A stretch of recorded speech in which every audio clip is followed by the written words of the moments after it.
तुम मेरे साथ मत खड़ी रहा करो। अजीब जोड़ी लगती है, लोग देखकर हंसते हैं। कई लोग तो यहाँ तक कह चुके कि माँ बेटे की जोड़ी है। कम से कम प्लीज अपनी थुल काया को कम करो। सुरेश का यह कहना हुआ कि लोग जोर जोर से हंस दिए। सारे हंसी ठहाकों की गूंज के बीच पूनम उदास बैठी हुई थी। उसके हाथ खाते खाते रुक गए। प्लेट को एक तरफ कर उठ खड़ी हुई। अभी अभी उसके पति सुरेश ने सबके सामने उसका मजाक बनाया था। इसी कारण बड़ी ननद रेखा की इतनी हिम्मत हो गई। देखो तो भाभी नाचते हुए कैसे लग रही है। Oh God, this is so funny. Rekha ने कहा तो सब लोग फिर से हंस दिए। आज छोटी ननद मेघना की सगाई थी। जाहिर सी बात है, पूनम इस घर की इकलौती बहू है तो उसे तो भाग भाग कर काम करना था। लेकिन अभी 7 महीने पहले ही उसने बेटे को जन्म दिया था। इस कारण उसका शरीर फूल चुका था। यहाँ तक कि भाग भाग कर काम करने के कारण सांस भी फूलने लगी थी। भाभी ने तो खाने पीने का पूरा मजा लिया है। नाश्ता भी कर लिया, खाना भी खा लिया और देखो अब दोबारा खाने बैठ गई। मेघना ने कहा, अब भाभी दोबारा खाने बैठ ही गई हो तो पूरा खाकर ही उठो, क्योंकि प्लेट को एक तरफ करके खड़ी हो रही हो। रेखा ने दोबारा हंसते हुए कहा, बस ऐसा लग रहा था जैसे पूरा ससुराल एक साथ इकट्ठा हो गया हो। उसका मजाक बनाने के लिए थोड़ी देर पहले ही उसके ससुराल वाले सगाई का प्रोग्राम निपटाकर यहाँ से रवाना हुए हैं। घर में सारे रिश्तेदार मौजूद थे। तुम लोगों को और कोई काम नहीं है क्या? बस बैठ के यहाँ हंसी मजाक करने के लिए? जाओ फटाफट सब सामान सही जगह पर रखो, थोड़ी देर में हमें भी रवाना होना है।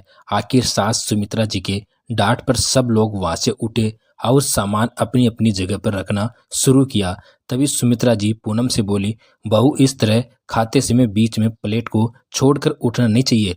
पहले इसे खत्म करो और फिर मुन्ने को संभालो और घर जाओ। यहाँ का काम ये लोग देख लेंगे। पर मम्मी जी, मुझे अब भूख नहीं है। पूनम रुआसी होकर बोली, बेटा अभी मुन्ना छोटा है, तुम्हारा दूध पीता है तो भूख लगना नॉर्मल सी बात है। ये लोग नहीं समझेंगे।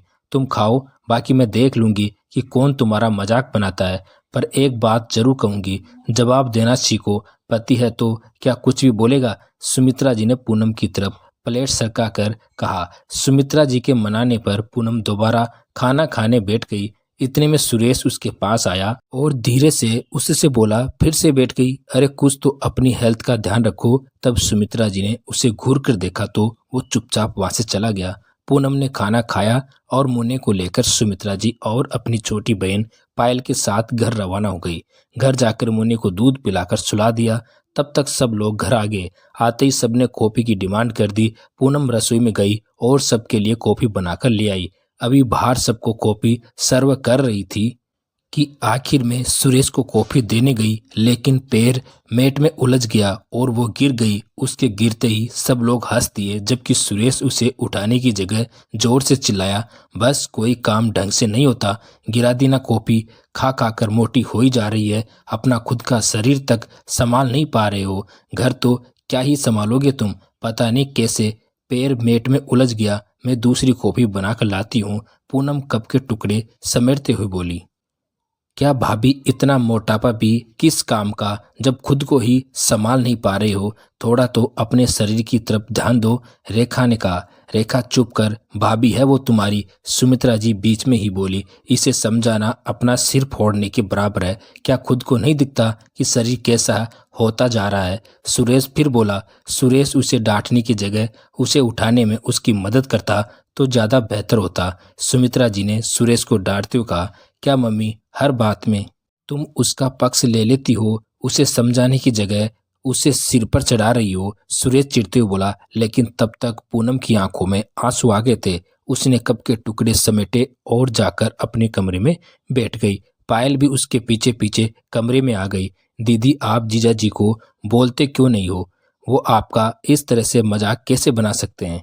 पर पूनम ने कुछ नहीं कहा और चुपचाप लेट गई। दूसरे दिन सुबह पायल ने कहा, दीदी मैंने मम्मी से बात कर ली है, मैं यहीं से कॉलेज चली जाती हूँ और वहां से छुट्टी के बाद सीधे घर रवाना हो जाऊंगी। ठीक है, मैं नाश्ता बना देती हूँ, तुम फटाफट खाकर रवाना हो जाना। पर जाओगी कैसे? पूनम ने पूछा। अरे जाओगी कैसे क्या मतलब? मैं कॉलेज छोड़ आता हूँ, आखिर इतना तो अपनी साली साहिबा के लिए कर ही सकता हूँ। सुरेश ने बीच में ही कहा, नहीं जीजा जी, मैं कैब बुक कर लेती हूँ, मैं अकेली ही चली जाऊंगी। आप तो रहने ही दो। पायल ने कहा, अरे क्यों, मेरे रहते हुए तुम क्यों परेशान होगी? मैं छोड़ आता हूँ ना तुम्हें कॉलेज, वहाँ से फिर चले जाना तुम घर पर। सुरेश ने कहा, नहीं जीजाजी, वे वजह मेरे फ्रेंड्स मजाक बनाएंगे कि जीजाजी के सर पर बाल कम है ना, इसलिए। कहते कहते पायल चुप हो गई। उसकी इस बात से सूरज झेंप गया। तभी रेखा बीच में बोली, पायल तुम्हें शर्म नहीं आती भैया के लिए ऐसी बातें बोलते हुए? वो तुम्हारे जीजाजी लगते हैं, थोड़ी इज्जत देना सीखो। और भाभी, आप यहाँ खड़ी खड़ी सुन रही हो, ऐसा नहीं कि अपनी बहन को रोक दो। अपने पति की इज्जत करवाना आपके हाथ में है। रेखा की बात सुनकर पूनम ने उसकी तरफ देखा और कहा, वाह दीदी, जब बात अपने भाई पर आई तो आप इतनी समझदारी की बातें कर रही हो। यही बात आपने अपने भैया को नहीं समझा सकती थी कि अपनी पत्नी की इज्जत करना उनके हाथ में? अगर पति इज्जत देता है तो पति को ससुराल में सम्मान मिलता है, बल्कि आप तो उनके साथ मिलकर मेरा मजाक बना रही थी। पूनम ने कहा तो रेखा चुप हो गई। वही सुरेश भी नजर झुकाए चुपचाप बैठ गया। तभी सुमित्रा जी बोली, शाबाश बहू, आज तुम कम से कम अपने लिए बोली तो सही। फिर सुरेश से बोली, जो बातें पत्नी पर लागू होती है वही बातें पति पर भी लागू होती है। तुम अपने जीवन साथी को सम्मान दोगे तो ही तुम्हारे परिवार वाले उसे सम्मान देंगे। आखिर सुमित्रा जी की बात पर सुरेश ने पूनम से माफी मांगी और वायदा किया आइंदा वो उसका मजाक नहीं बनाएगा।